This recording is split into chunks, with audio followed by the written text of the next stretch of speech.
이번 시간은 키의 개념에 대해서 같이 한번 알아보겠습니다. 관계형 데이터베이스에서 릴레이션이라고 하는 것을 우리가 좀 알아야 되는데요. 릴레이션은 쉽게 얘기하면 테이블이다라고 이해하시면 되겠습니다. 테이블 릴레이션은 뭐다? 테이블이다라고 이해하시면 되겠고요. 자, 여기 보면 이 테이블에 있는 내용을 좀 보고서 이해를 좀 하시면 굉장히 도움이 많이 됩니다. 자, 우리가 얘기하는 지금 학번이나 이름이나 학년, 학과를 우리가 속성이라고 하는 데이터베이스는 속성이라고 하는데요. 우리가 일반적으로 이건 데이터에서는 뭐라고 하냐면 우리가 열이라고 하죠. 열. 열이라고 한다라는 거 기억해 두시면 되겠고요. 또는 필드라고 얘기할 수도 있죠. 필드. 열, 필드. 그럼 영어로는 뭐라고 하나요? 열을 컬럼이라고 얘기할 수도 있겠죠. 그래서 요거 알아두시면 될 거고요. 그다음 여기 듀플이라고 되어 있는데 오타입니다. 튜플입니다. 튜플. 튜플이고요. 튜플이라고 하는 것은 뭐라고 할 수 있어요? 행이라고 얘기할 수 있고요. 그다음에 여기에 있는 속성이나 열이나 필드들이 모여서 뭐라고 그래요? 레코드라고 얘기하죠. 레코드. 열이나 필드 속성들이 모아져서 바로 이렇게 된다라는 얘기입니다. 그래서 튜플, 행, 레코드 다 같은 말입니다. 자, 그다음에 이 속성에는 뭐가 있냐면 그 각각의 열과 필드에는 뭐가 있어요? 데이터들이 들어있죠. 이렇게 예를 들면 학과의 의상학과라든가 연극학과라든가 연극학과 또는 경제학과 이렇게 있죠. 자, 이것들은 뭐예요? 학과의 도메인이다라고 합니다. 학과의 도메인. 학과의 도메인을 뭐라고 한다? 즉 얘기하면 속성의 값들을 속성의 어떤 값들이 있잖아요. 예를 들어서 학점이 있다고 하죠. 학점. 학점이 있으면 학점이 예를 들면 A 학점부터 F 학점까지 이렇게 있잖아요. 요 범위가 바로 도메인이 될 수도 있고요. 그러니까 학점 안에는 A 학점부터 F 학점까지 다 들어갈 거 아니에요. 그러니까 그런 것들을 뭐라고 한다? 바로 도메인이다라고 할 수 있습니다. 그러니까 속성이 더 큰 개념이고 도메인은 그 안에 하위 개념이라고 이렇게 이해하시면 되겠죠. 자, 전체적인 거 이거 그림을 이해하시고요. 그리고 난 다음에 정확한 걸 좀 같이 한번 알아보도록 하죠.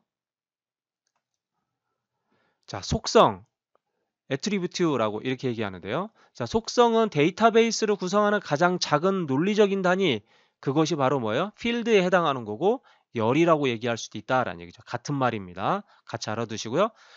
동일한 속성명이 2개 이상 존재할 수 없다라는 얘기죠. 예를 들면 학과에 경제학과랑 연극학과랑 같이 있을 수가 없잖아요. 한 사람인데 그걸 같이 다닐 수가 없잖아요. 그래서 동시에 존재할 수는 없다라는 거고요. 그다음에 이 속성들 사이에는 순서가 없죠. 그렇죠. 순서가 없기 때문에 잘 알아두시면 되겠고요. 그리고 중요한 게 있습니다. 애트리뷰트의 수를 디그리 또는 차수라고 한다라는 거 기억해 두시기 바랍니다. 그럼 아까에 있던 표에 있는 애트리뷰트 수는 얼마예요? 4라고 얘기할 수 있죠. 뭐가 있어요? 학번, 이름, 학년, 학과니까 4라고 얘기할 수가 있겠습니다. 이해되셨죠? 그다음 튜플이라고 있는데요. 튜플은 이것은 뭐라고 얘기할 수 있냐면 행을 나타나는 거고요. 또는 레코드라고도 얘기할 수 있다라고 얘기했습니다. 그럼 이런 튜플의 개수를 뭐라고 하시냐면 카디널리티 또는 기수라고 할 수 있죠. 자, 요거는 잘 기억해 주시기 바라고요. 그다음 도메인 하나의 애트리뷰트에 있는 그 원작값들을 뭐라고 한다? 도메인이라고 한다라는 얘기. 원작값들의 집합. 이것을 도메인, 아까 A 학점부터 F 학점까지 이런 것들을 어트리뷰트의 도메인이다라고 얘기할 수 있다라는 얘기죠. 이해되셨죠? 자, 데이터베이스의 키의 종류가 있는데요. 자, 여기 보시면 기본 키, 대체 키, 외래 키가 있는데요. 자, 이러한 키들을 여기에는 이 표를 가지고 이해를 하시면 다 마무리가 될 수 있습니다. 자, 우선 기본 키를 한번 볼게요. 자, 기본 키라고 하는 것은 레코드를 유일하게 식별할 수 있는 속성값, 레코드를 유일하게 식별할 수 있는 속성값을 바로 기본 키라고 한다라는 얘기죠. 그 기본 키는 후보 키 중에서 선택을 할 수가 있어요. 후보 키 중에. 자, 그러면 볼까요? 학과 테이블과 수강 테이블이 있는데, 자, 이 중에서 유일하게 식별할 수 있는 거 학번이나 주민번호 또는 학번 이렇게 유일하게 식별할 수 있는 키들이 있죠. 그렇죠? 속성 값들이 있다라는 얘기예요.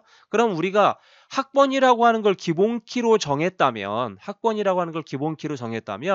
그것은 바로 그 중에 하나를 선택한 키를 말하는 거죠. 둘 중에 근데 여기 보니까 학번과 주민번호 중에서 외래키에 보니까 여기 있는 수강 테이블에 보니까 학번이라고 하는 것이 또 있잖아요. 근데 이쪽에는 주민번호가 없잖아요. 그렇죠? 자, 그래서 얘랑 같으니까 요걸로 기본키로 정하자라고 내가 선택할 수 있다라는 얘기입니다. 이해되셨죠? 그러면 기본키로 할 수 있는 게 뭐가 있었어요? 아까 주민번호하고 학번이랑 이렇게 두 개가 있었는데 얘를 기본키로 했기 때문에 그 남는 유일한 키를 뭐라고 하냐면 대체키라고 얘기할 수 있다라는 얘기입니다. 이해되셨죠? 똑같은 기본키로 할 수 있는 게 두 개가 있는데 그 중에 하나를 기본키로 선택하면 나머지 하나가 뭐가 되는 거예요? 대체키라고 얘기할 수 있다라는 얘기입니다. 자, 그러면 기본키는 널값이나 중복값을 입력할 수가 없다라는 얘기죠. 왜? 유일하게 식별을 해야 되는데 널값이나 중복값이 있으면 안 된다는 얘기죠. 그다음에 필드의 값은 변경할 수는 있죠. 왜냐하면 학번이 101에서 학번이 잘못됐네. 그래서 501로 바꿀 수도 있다라는 얘기입니다. 이해되셨나요? 그러니까 그런 거는 가능하지만 이것을 공백으로 하거나 여기 100일이 있는데 여기에 또 100일이 있다. 그러면 안 된다라는 얘기입니다. 이해되셨죠? 그래서 기본키라고 하는 건 그거다라고 후보키 중에서 선정할 수 있다라는 거 알아두시면 되겠고요. 후보키는 테이블을 구성하는 속성들 중 레코드를 유일하게 식별할 때 사용하는 속성들인데 그 중에서 얘는 유일성과 최소성을 모두 만족해야 된다는 얘기죠. 그래서 후보키가 해당하는 게 뭐가 있다고 했어요? 아까 학번과 주민번호가 있다고 했죠. 이해되셨나요? 그런데 우리가 학번을 기본키로 했기 때문에 학번을 기본키로 하니까 나머지 주민번호가 뭐가 된다고 했어요? 대체키가 된다고 했죠. 자, 후보키가 둘일 때 그 중 하나를 기본키로 지정하면 그 지정한 나머지를 뭘로? 바로 대체키라고 한다. 그래서 학과의 테이블에 학번을 기본키라고 했을 때 나머지는 주민번호가 대체키가 된다라는 거 이해하시면 되겠습니다.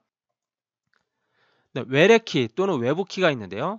한 테이블의 속성열의 다른 테이블의 기본키와 일치하거나 널값인 키로 하나 이상의 테이블을 연결하여 사용할 수 있는 경우가 필요할 때, 자, 이것은 아까 뭐였냐면 학과 테이블에 있는 학번과 수강 테이블에 있는 학번이 어땠어요? 같았죠? 이렇게 연결할 수 있는 이러한 키들을 뭐라고 한다? 외래키라고 얘기할 수 있다라는 얘기입니다. 그래서 외래키는 중복된 값이나 널값이 입력될 수가 있다라는 거 이거 참조하셔야 되고요. 한 테이블에 여러 개의 외래키가 존재할 수 있고 기본키와 동시에 존재할 수도 있다라는 거 알아두시면 되겠습니다. 이거 굉장히 중요합니다. 외래키.